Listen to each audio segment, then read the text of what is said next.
नमस्कार, पक्ष विपक्ष में आपका स्वागत है। मैं हूं आपके साथ रविंद्र सिंह। दिल्ली में अरविंद केजरीवाल सरकार की चर्चित शराब नीति की सीबीआई जांच होगी। दिल्ली के उपराज्यपाल विनय सक्सेना ने सीबीआई जांच की सिफारिश की है। यह सिफारिश एलजी वीके सक्सेना ने मुख्य सचिव की रिपोर्ट के बाद की है। खास बात यह है कि इस रिपोर्ट में दिल्ली के डिप्टी सीएम मनीष सिसोदिया की भूमिका पर सवाल उठाए गए हैं। दिल्ली का एक्साइज विभाग मनीष सिसोदिया के अधीन है। माना जा रहा है कि इस मामले में मनीष सिसोदिया की मुसीबतें बढ़ सकती हैं। उधर दिल्ली के मुख्यमंत्री अरविंद केजरीवाल ने नई एक्साइज ड्यूटी को लेकर डिप्टी सीएम मनीष सिसोदिया पर लग रहे आरोपों को बेबुनियाद बताया। केजरीवाल ने कहा, हम जेल और फांसी से नहीं डरते। केजरीवाल ने कहा, मनीष सिसोदिया कट्टर ईमानदार और देशभक्त आदमी है।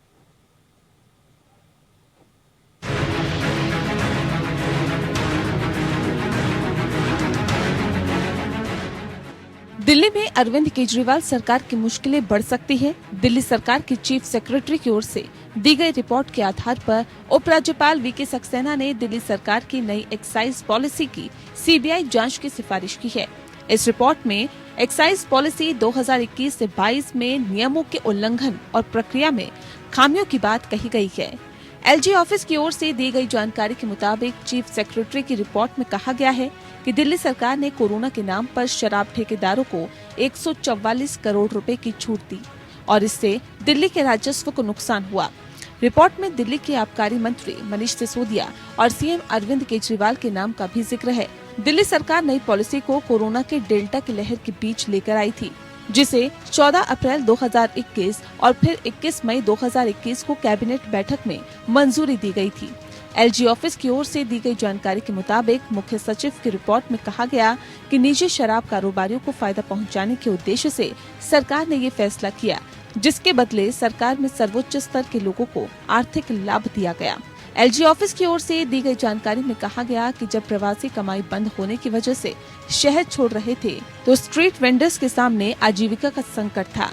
मनीष सिसोदिया के तहत आने वाले एक्साइज डिपार्टमेंट ने कोरोना महामारी के नाम पर लाइसेंस फीस के तौर पर 144.36 करोड़ रुपए की छूट दी गई। एलजी ऑफिस की ओर से दी गई जानकारी में कहा गया कि कारोबारियों, नौकरशाहों और दिल्ली के उप मुख्यमंत्री के बीच गठजोड़ था। शराब लाइसेंस धारियों को फायदा पहुंचाने के लिए तय प्रक्रिया और नियमों का उल्लंघन किया गया। अरविंद केजरीवाल के राजनीतिक संरक्षण के तहत आबकारी विभाग संभालने वाले मनीष सिसोदिया के स्तर पर ये फैसला लिया गया। पूरे मामले पर प्रतिक्रिया देते हुए बीजेपी ने उपराज्यपाल को धन्यवाद देते हुए कहा कि गली गली शराब की दुकान खोलकर आप सरकार ने करोड़ों रुपए का भ्रष्टाचार किया। हम पहले से ही इस मामले में सीबीआई की जांच की मांग कर रहे थे। आम आदमी पार्टी की सरकार कहाँ रही है अब तो ये ठेकेदारों की सरकार हो गई है। और सिंगापुर, वहाँ पर क्या, सिंगापुर जाके भी खालिस्तानियों की एंट्री करवाना चाहते हैं अरविंद केजरीवाल जी, जिस तरीके से पंजाब में करवाई है। जब कोविड के समय जब राशन की जरूरत थी तो कितने माइग्रेंट लेबर्स को दिल्ली से बाहर भगाया गया। उसके बाद जब ऑक्सीजन की कमी थी तो राजनीति करी। उस वक्त पे ठेके खोल के सिर्फ पैसे कमाने की कोशिश की जा रही थी और उस समय भी इनको पैसे कमाने की पड़ी थी जब देश को एक इंसानियत की ज़रूरत थी। तो ये आम आदमी पार्टी अब हटा के नाम अब ठेकेदार की सरकार कर देनी चाहिए, क्योंकि ठेके वालों की तो सरकार है ये। देखिए, एक मंत्री जेल में, दूसरे जाने की तैयारी में, और तीसरा जो सिंगापुर जाना चाहता है वो खालिस्तानियों की एंट्री करवाना चाहता है। तो खालिस्तानी ठेकेदार ये अपने आप को दिल्ली का बेटा कहते थे कि जब कोविड के समय जब ठेके खोले थे, जब बड़ी बड़ी लंबी लाइनें लगाई थी, जब शराब बेच रहे थे, तो सिर्फ यही नीयत थी कि अपने जो लिकर माफिया है उसको किस तरीके से अनड्यू एडवांटेजेस दी जा सकती थी। तो इस तरीके का ये आम आदमी है कि जहाँ पर दिल्ली की कोई इनको चिंता नहीं है, सिर्फ पैसे कमाने हैं। उधर दिल्ली के मुख्यमंत्री अरविंद केजरीवाल ने इस पूरे मामले में उप मुख्यमंत्री मनीष सिसोदिया को क्लीन चिट दी है। केजरीवाल ने एक वर्चुअल प्रेस कॉन्फ्रेंस में कहा कि एलजी ने मनीष सिसोदिया के खिलाफ कोई केस भेजा है सीबीआई को। बहुत जल्दी सीबीआई मनीष सिसोदिया को गिरफ्तार करने वाली है। अब हमारे देश में नया सिस्टम बनाया गया है। पहले तय किया जाता है कि किसे जेल भेजना है और फिर उसके खिलाफ मनगढ़ंत केस बनाया जाता है। केजरीवाल ने कहा कि पूरा का पूरा केस बिल्कुल झूठा है, रत्ती भर भी सच्चाई इसमें नहीं है। मैं मनीष सिसोदिया को 22 साल से जानता हूँ। सन 2000 में पहली बार मिला था। बेहद कट्टर, ईमानदार और देशभक्त हैं। केजरीवाल ने कहा, जेल से हमें डर नहीं लगता। इनको लगता होगा तुम लोग सावरकर की औलाद हो जिसने अंग्रेज से माफी मांगी थी। हम भगत सिंह की औलाद हैं। हम भगत सिंह को आदर्श मानते हैं, जिसने अंग्रेजों के सामने झुकने से मना कर दिया था और फांसी पर लटक गया। हमें जेल और फांसी के फंदे से डर नहीं लगता। अभी थोड़ी देर पहले मीडिया से मुझे पता चला कि इन लोगों ने मनीष सिसोदिया जी के खिलाफ कोई केस भेजा है सीबीआई को, और बहुत जल्दी कुछ दिनों के अंदर सीबीआई मनीष जी को गिरफ्तार करने वाली है। तो 3-4 महीने पहले जब इनके लोगों ने मुझे बताया कि मनीष जी को गिरफ्तार करने वाले हैं, मैंने कहा मनीष ने क्या कर दिया, क्या केस है? तो उन्होंने बताया अभी कोई केस नहीं है, कुछ मिला नहीं है, ढूंढ रहे हैं, कुछ बना रहे हैं। तो अब हमारे देश के अंदर एक नया सिस्टम लागू किया गया है। पहले यह तय किया जाता है कि किस आदमी को जेल भेजना है, और फिर उसके खिलाफ एक मनगढ़ंत झूठा केस बनाया जाता है और उसे जबरदस्ती जेल भेजा जाता है। केजरीवाल ने बीजेपी पर निशाना साधते हुए कहा कि जब से पंजाब में आम आदमी पार्टी जीती है, पूरे देश में आम आदमी पार्टी की आंधी है। बीजेपी नहीं चाहती है कि पूरे देश में आम आदमी पार्टी उसके टक्कर में खड़ी हो। Bureau report. तो नई एक्साइज पॉलिसी में उल्लंघन, ये बीजेपी का आरोप है। वहीं मनीष सिसोदिया फंसते हुए नजर आ रहे हैं। क्या कहना है आम आदमी पार्टी का और बीजेपी का, इस मामले में क्या रुख है, समझने की कोशिश करते हैं। 3 खास मेहमान इस चर्चा में हमारे साथ शामिल हैं। रमेश मोहन श्रीवास्तव आम आदमी पार्टी की तरफ से अपनी बात रखेंगे, अश्वनी शाही प्रवक्ता भारतीय जनता पार्टी की तरफ से हैं, और पीयूष पंत वरिष्ठ पत्रकार हैं, हमारे साथ जुड़े हैं। आप तीनों खास मेहमानों का बहुत बहुत स्वागत है। और रमेश मोहन जी, चूंकि संकट में नजर आ रहे हैं आप, एक बार फिर से बीजेपी के गंभीर आरोप हैं, और अब तो जांच अगर बैठ गई तो निश्चित तौर पर एक और बड़े नेता आपके खतरे में आ जाएंगे।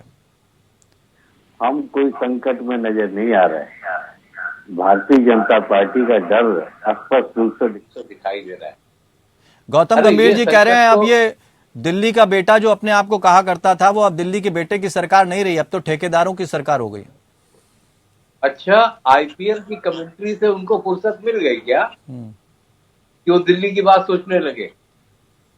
अच्छा, अब देखिए, ऐसा है कि हमारे 44 विधायकों पे केस हो चुके हैं, 33 बरी हुए, जिसमें कोर्ट ने दिल्ली पुलिस को ये फटकार भी लगाई कि आपने ये केस बिना सबूत के फाइल किया। सत्येंद्र जैन जी को 2 महीने डाल रखा है। कोर्ट में सुनवाई होती है तो ईडी ये कहती कि ये अभी आरोपी नहीं है, एक्यूज्ड भी नहीं है, लेकिन जेल में डाल रखा। तो अरविंद जी ने क्या गलत कहा कि अब ये एक नया सिस्टम बन गया है कि पहले तय कर दो किसको अंदर भेजना है, उसके बाद फाइल तैयार है। ठीक कह रहे हैं कि नई एक्साइज पॉलिसी से दिल्ली को घाटा हुआ है। मैं रिकॉर्ड पेश करवा सकता हूं आपके सामने कि जब से ये पॉलिसी लागू हुई है तब से लेके अभी तक दिल्ली को 1300 करोड़ का अतिरिक्त राजस्व मिल चुका है एक्साइज से। वो तो ये भी कह रहे हैं कि पंजाब में पैसा लगाया गया है जो फायदा हुआ। एक्साइज का पैसा सरकारी खाते में जमा होता है। सरकारी खाते का पैसा मैं अपने निजी उपयोग के लिए थोड़ी निकाल सकता हूँ। ठीक बात, ये सरकार का पैसा। ठीक है, जवाब ले लेते हैं। अश्वनी शाही जी से जवाब ले लेते हैं भारतीय जनता पार्टी की तरफ से। अश्वनी शाही जी, गंभीर आरोप यहां पर आम आदमी पार्टी लगा रही है कि नेताओं पर पहले तय होता है कि भाई कौन सा मामला दर्ज किया जाए, किस मामले में उनको फंसाया जाए, उसके बाद फंसाया जाता है। और इसको लेकर 35 विधायकों का भी उन्होंने एग्जाम्पल भी दिया कि सुप्रीम कोर्ट से फटकार लग चुकी है। क्या आप ये नई नीति भारतीय जनता पार्टी की शुरू हो गई है? देखिए, एक जो सावरकर की औलाद और भगत सिंह की औलाद से मैं बात शुरू करूंगा। जब औलाद को और बाप बदलने की बात आ जाती है, मैं पूछना चाहूंगा केजरीवाल जी से, आपके माध्यम से रमेश मोहन जी, मजीठिया से किसने माफी मांगी लिखकर मानहानि का मुकदमा? कपिल सिब्बल से किसने माफी मांगी? माननीय जो है गडकरी साहब से किसने माफी मांगी? जेटली साहब तो अड़ गए थे, मैं माफ नहीं करूंगा, मानहानि केस कर दिया था। ये है तो वो नहीं कहना चाहिए, उनको उन सब चीजों से बचना चाहिए। अब मैं आता हूँ एक्साइज पॉलिसी पर। देखिए, एक मीटिंग होती है 30/5/2022 को सिसोदिया जी के घर पे जी। उसमें mister Manish Sisodia, mister Varun Ranjan, excise and tourism commissioner Punjab, ध्यान दीजिएगा रविंदर जी, जी जी, मिस्टर काप Sinha, financial commissioner taxation Punjab, mister Naresh Dubey, mister Vijay Nair, mister Raghav Chadha, mister Harpal Cheema, excise minister Punjab and certain other official. ये दिल्ली की पॉलिसी बन रही है, जिसमें पंजाब के मंत्री, पंजाब के कमिश्नर क्या कर रहे हैं सिसोदिया जी के यहाँ। ये प्रथम दृष्टिया क्या कहता है, ये पूरा पेपर लेके मैं बैठा हूँ यहाँ, मैं खाली ऐसे नहीं आया हूँ। ठीक बात। और उसमें तय होता है जी, उसमें तय होता है कि 30 करोड़ रुपया अनअकाउंटेड मनी हर महीने आम आदमी पार्टी को दिया जाएगा, ये तय होता है उसमें। उसके बाद आज आकर लोग कहते हैं कि भाई मैं और मेरे मनीष सिसोदिया जी कट्टर ईमानदार हैं, शब्द का यूज जो किया, कट्टर ईमानदार। ईमानदारी में भी कट्टरता होती है क्या, मैं नहीं जानता था। लेकिन mister Manish Sisodia, mister Vijay Nair, mister Manoj राय, जो कंपनी है उसके एम्प्लॉई हैं, जिस कंपनी को, विदेशी कंपनी, उसका नाम है मैं अभी आपको बताता हूं कौन सा, एक विवरी कंपनी है उसका, जिसके होलसेलर यहाँ पर आए थे जी। मिस्टर कैलाश गहलोत भी थे इनके मंत्री का, जो अभी दिल्ली में मंत्री हैं। ये सारे एक्यूज बनाए गए हैं। ठीक। ये मिस्टर मनोज राय ने ड्राफ्ट किया था। ठीक बात। और मनोज राय जवाब ले लेते हैं, पूरा ड्राफ्ट लेकर इनके पास जवाब ले लेते हैं। जी रमेश जी, पंजाब के अधिकारी, पंजाब के लोग यहाँ क्या कर रहे हैं जब आप दिल्ली को लेकर सारा कानून बना रहे हैं, सारी चीजों पर पॉलिसी तय कर रहे हैं, तो ये सवाल तो खड़े करते ही है। और उसके बाद जब आरोप लगने शुरू होते हैं, फिर आप कहते हैं कि कट्टर ईमानदार हैं, 22 वर्ष से जानते हैं। सत्येंद्र जैन को लेकर भी यही बात हुई।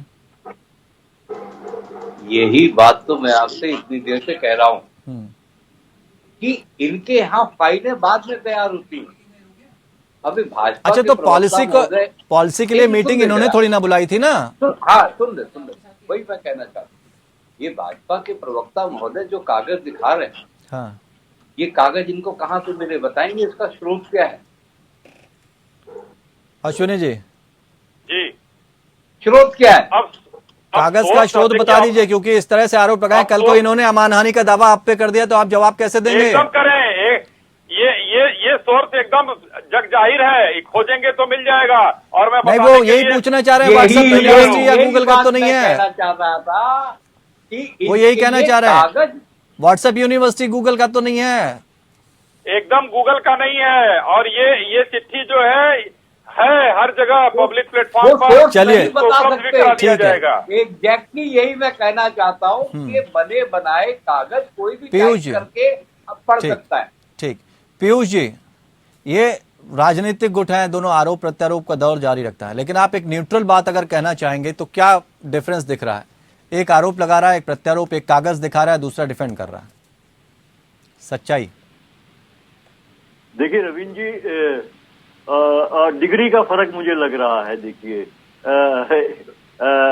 एक थोड़ा सा पुराना खिलाड़ी है जी, और वो जो है उसकी थोड़ा सा आगे है, और दूसरा भी नया नया उस मैदान में कूदा है, और तो उसका थोड़ा सा फर्क है। क्योंकि देखिए, विश्वसनीयता दोनों ही पक्ष की जो है कि कम हुई है, इसमें कोई दो राय नहीं है। क्योंकि जिस तरह की बात अश्विनी जी कर रहे हैं, तो इसमें कोई दो राय नहीं, कितनी सही है कि पता नहीं, लेकिन हाँ ये सच है। ये वो कह रहे हैं, प्रमाण है, चिट्ठी है, इस बात की। एक कमेटी बनी थी एक्सपर्ट्स की, हो सकता है यही लोग हों उसमें।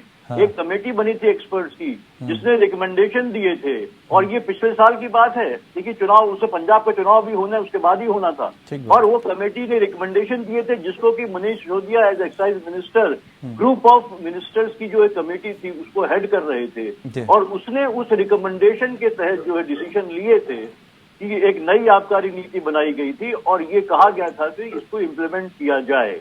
तो हो सकता है कि जो अश्विनी जी कह रहे हैं या नाम दे रहे, कितने वो सही है मुझे नहीं पता, लेकिन ये बात तथ्य है कि ये कमेटी बनाई गई थी एक्सपर्ट की। अब एक्सपर्ट के नाम पे हो सकता है कंपनी के नुमाइंदे भी हों उसमें, और पंजाब में जिस तरह से वो आबकारी नीति चलती हो, जिससे मुनाफा कमाया जाता रहा हो नशा बेच के वहां पे, तो हो सकता है वही एक मॉड्यूल यहाँ पे भी दिया गया हो, मैं कह नहीं सकता। लेकिन ये कमेटी बनी थी, इतना मैं श्योर हूँ, जिसके रिकमेंडेशन को ही जो है मनीष सिसोदिया के अध्यक्षता में जो एक ग्रुप ऑफ मिनिस्टर की मीटिंग थी, उन्होंने उसको कंसीडर किया था और अब एक नई नीति बनाई थी और उसको इम्प्लीमेंट करने के लिए कहा था। अब इसमें ये सवाल ये है कितना गलत है और कितना करप्शन हुआ है, ये तो अब देखिए जांच की बात, अगर सीबीआई इंक्वायरी की बात कही गई है तो ये देखना होगा। लेकिन एक बात तो तय है कि देखिए कि जो ये बात कही जा रही है कि भारतीय जनता पार्टी की तरफ से कि साहब कि आप जो है लोगों को बिगाड़ देंगे या महिलाओं को भी जो है कि शराब की लत पड़ जाएगी, तो इस तरह का आर्गुमेंट मुझे लगता है कि बहुत उचित नहीं दिखाई देता है, क्योंकि देखिए नशे से मुक्ति आज तक नहीं मिल पाई है। तो आपने देखा होगा जब लॉकडाउन में सबसे ज्यादा राजस्व भी तो इसी से आता है सर, खोल दिया गया था, तो ये व्यक्तिगत आदमी के ऊपर होता है कि वो नशा करता है या नहीं करता है या कितना रिस्ट्रिक्शन रखता है उसमें। और ये ऐसा रेवेन्यू है जिसको कोई भी सरकार, राज्य सरकार हो चाहे केंद्र सरकार हो, वो छोड़ना नहीं चाहती है, मैक्सिमम रेवेन्यू मिलता है। जी थोड़ा सा पीछे अगर ले जाएंगे तो जब कोविड का वक्त था तो भी इसी तरह की एक घटना हुई थी, आपको याद होगा, सबसे पहले ठेके खोले गए थे। जी जी जी जी जी, और आपने देखे कितनी भीड़ दिखाई दी थी वहां पे। तो इससे मैं बता रहा हूँ कि क्या लोगों के नशे की आदत कितनी होती है। लोगों को खाने पीने की उतनी चिंता नहीं थी जितनी नहीं थी जितने की, क्या उस समय संकट खाने का भी था और कमाई का भी संकट था, लेकिन लोग वहां पे 3-3, 4-4 बोतल लेके देखिए चले जा रहे थे, जो दृश्य दिखाई दे रहे थे। तो ये दिखाई देता है कि आदमी कितना कमजोर है नशे के मामले में। अश्विनी जी मुस्कुरा भी रहे हैं सारी चीजों पर, देखिए तो उसी का फायदा मुझे लगता है कि ये सरकार ने उठाया है। अश्विनी जी आएंगे, अश्विनी जी। लेकिन जी देखिए बात चल रही थी, पंत साहब ये बोल रहे थे खाने पीने की दिक्कत थी वहाँ, सच्चाई है खाने पीने की दिक्कत थी और शराब की दुकानें खोली गई थी, लेकिन खाने पीने की आधी दिक्कतों को तो उन्होंने, केजरीवाल साहब ने पूर्वांचल और पूर्वी उत्तर प्रदेश और बिहार के लोगों को भगाकर खत्म कर लिया था। तो दारू की दुकान क्यों नहीं खोलते, दवाई की खोले चाहे ना खोले। तो उन्होंने तो खुलवा दी ना जी, उन्होंने तो खुलवा दी जगह जगह। नहीं खुलवाया ना, मैं कह तो रहा हूँ, लेकिन भगाने के बाद पूर्वांचल के लाखों लोगों को किस तरीके से दिल्ली के बाहर भगाया गया, वो अमानवीय कृत्य लोगों ने, पूरे देश ने देखा था। तब खाने पीने की दिक्कत थोड़ी सी ठीक हो गई होगी दिल्ली में, हो सकता है। उसके बाद ये देखिए, ये इनको पंजाब में भी लागू करना था। मैंने जो डेट बताया मीटिंग वाला, पंत साहब ने उसको पूरा तो नहीं लेकिन थोड़ा सा ये कहते हुए कि एक कमेटी बनी थी, हो सकता है यही कमेटी हो, कहीं ना कहीं कुछ है, धुआं है तभी आग लगेगी। और पंजाब के लोगों ने जिस तरीके से वहां भी ये पॉलिसी लागू करने की इन लोगों की तैयारी है कि वहां भी अगर यहाँ पर सक्सेसफुली ये हो जाता, अगर भारतीय जनता पार्टी इस तरीके से। तो अच्छा ये एक बात बताइए, जब कोविड टाइम में भारतीय जनता पार्टी की तरफ से ये काम किया गया था और सबसे पहले ये चीजें खोली गई थी, और अरविंद केजरीवाल अगर इस चीज को आगे बढ़ा रहे हैं और राजस्व की प्राप्ति वहीं से होती तो उसमें क्या दिक्कत है? मैं उसके खिलाफ नहीं हूँ, उसके खिलाफ में कोई नहीं है। देखिए प्रदेश की सरकारें आबकारी, डीजल, पेट्रोल, इन्हीं सबों से तो राजस्व पाती हैं, तो उसमें कोई बुराई नहीं है। वो खोलते दुकान, यानी नियत कहीं ना कहीं जब खराब हो जाती है नीतियों पर तो दिक्कत आने लगती है। रमेश जी क्या जवाब देंगे? देखिए नीतियों में नियत की खोट है। हाजी, नीतियों में नियत की खोट है जी नहीं, नीतियों में किसी नियत की खोट नहीं है। 1300 करोड़ का फायदा हुआ है। अभी आपके बहुत वरिष्ठ विश्लेषक महोदय पूछ रहे थे जी कि ये ठेकों का निजीकरण क्यों कर दिया। मैं काउंटर क्वेश्चन से उनके जवाब को शुरू करूंगा जी कि भाई ये किसी सरकार का काम नहीं है कि वो शराब दे। ठीक, सरकार का काम है स्कूल खोलना, अस्पताल खोलना, दवाई देना। कितने खोले आपने? कितने खोले आपने? जनता के लिए व्यवस्था करना। स्कूल और अस्पताल दो ही बता दीजिए, ज्यादा मत बताइए। कितने खोले? हाँ यस, नए कितने बनाए? सुन ले, मैं कह रहा हूँ नए कितने बनाए? सरकार का काम है, नए कितने बनाए आपने? और अस्पताल अभी हाल में एक किस्सा आया जिसमें एक माँ ने अस्पताल के बाहर ही बेटी को जन्म दे दिया, बच्चे को। वो केंद्र सरकार का अस्पताल है सफदरजंग राज्य सरकार के नियंत्रण में नहीं है। चलिए आपने जो खोला उसको बता दीजिए ना भाई, आपने जो खोला कौन सा स्कूल खोला? कमरे बनाने की बात मत करिएगा, कमरे बनाने की बात मत करिएगा। पहली बार स्कूल कितना खोला आपने? यूनिवर्सिटी बनी साहब। पीयूष जी, अरे कहाँ बनी? पीयूष जी, बनी? आम आदमी पार्टी के ऊपर तो आरोप लग रहा है, लेकिन भारतीय जनता पार्टी जो खुद को दूध का धुला बताते हैं उससे आप सहमत हैं? नहीं, देखिए रविंद्र जी, देखिए जो बात अभी ये क्या नाम रमेश जी कह रहे थे ना हाँ। कि उनका कहना है पैसा राजस्व को गया, सरकार के पास गया। नहीं कह रहे थे कि सरकार का काम नहीं है शराब बेचना। इसी तरह का तर्क जो है भारतीय जनता पार्टी भी देती है, और मोदी जी ने भी कहा था कि सरकार का काम बिजनेस करना नहीं होता है।